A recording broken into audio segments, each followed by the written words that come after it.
गांव में एक लड़का गोलू रहता था, जिसे सब प्यार से किस्मत का मारा बुलाते थे। गोलू का जीवन हमेशा अजीब घटनाओं से भरा रहता था। आम तोड़ने की कोशिश करता तो खुद ही पेड़ से गिर जाता। गोलू हर बार आसमान की तरफ देखकर कहता, हे भगवान, मेरी तो किस्मत ही खराब है।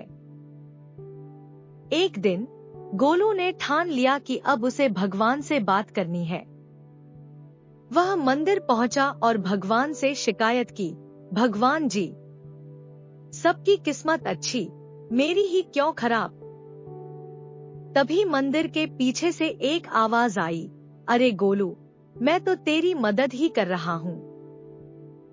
एक बूढ़ा पुजारी वहां हंसते हुए बोला, बेटा, जब बारिश नहीं हुई तब तूने कुआं खोदना सीखा। जब तू पेड़ से गिरा तब संभल कर चढ़ना सीखा। जब तेरी फसल खराब हुई तब नई तरकीब अपनाई। गोलू इस बात को सुनकर सोच में पड़ गया। धीरे धीरे उसने मेहनत और समझदारी से काम करना शुरू किया। अब अगर बारिश नहीं होती तो वह सिंचाई करने लगता। पहले की तरह पेड़ पर चढ़ने से पहले वह रस्सी बांध लेता। उसने अपने आप को सुधारने का प्रयास किया और असफलताओं को अपने सीखने के अनुभव के रूप में देखा। कुछ महीनों बाद गोलू गांव का सबसे सफल किसान बन गया। उसकी मेहनत और समझदारी ने उसे सफलता की ऊंचाइयों तक पहुंचाया। लोग अब कहते थे, देखो, किस्मत का मारा नहीं, ईश्वर का प्यारा है। गोलू मुस्कुराकर सभी को बताता, जब मेहनत साथ हो तो ईश्वर भी साथ होता है।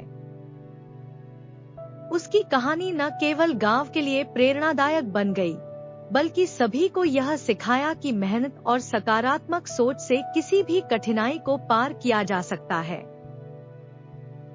अब गोलू ने अपनी मेहनत से जो सीखा, वह सिर्फ अपने लिए नहीं, बल्कि दूसरे किसानों के लिए भी प्रेरणा बन गया। गोलू ने अपने खेतों में नई तकनीकें अपनाई। उसने सोचा कि अगर वह और भी सफल होना चाहता है, तो उसे अपनी जानकारी बढ़ानी होगी। वह गांव के बाहर के किसानों से मेल मिलाप करने लगा और उनके अनुभवों से सीखने लगा। उसने अपने दोस्तों को भी प्रेरित किया कि वे साथ मिलकर काम करें। गांव में अब एक उत्सव मनाया जाता था, जहां किसान अपनी फसलें दिखाते थे। गोलू की सफलताएं अब गांव का गर्व बन चुकी थी। उसने एक नई पीढ़ी को दिखाया कि मेहनत के साथ साथ समझदारी भी जरूरी है। किसान अब उसके अनुभवों का लाभ उठाने लगे। गोलू ने और भी नए विचारों को अपनाया, जैसे कि बारिश के पानी को संचित करने के लिए तालाब बनाना और फसल की विविधता बढ़ाना। उसकी मेहनत ने न केवल उसकी जिंदगी बदल दी, बल्कि गांव के विकास में भी योगदान दिया। अब गांव के बच्चे उसे देखते और उसकी तरह बनना चाहते। गोलू की कहानी ने सबको यह सिखाया कि किस्मत सिर्फ एक शब्द है, जो मेहनत और लगन के सामने छोटा पड़ जाता है। जब हम अपने कार्य में ईमानदारी और निष्ठा से लगे रहते हैं, तो परिणाम हमेशा सकारात्मक होते हैं। गोलू ने साबित कर दिया कि कठिनाइयां जीवन का हिस्सा हैं, लेकिन उन पर कैसे प्रतिक्रिया दी जाए, यही सबसे महत्वपूर्ण है। इस तरह गोलू ने अपना जीवन और गांव का भविष्य बदल दिया।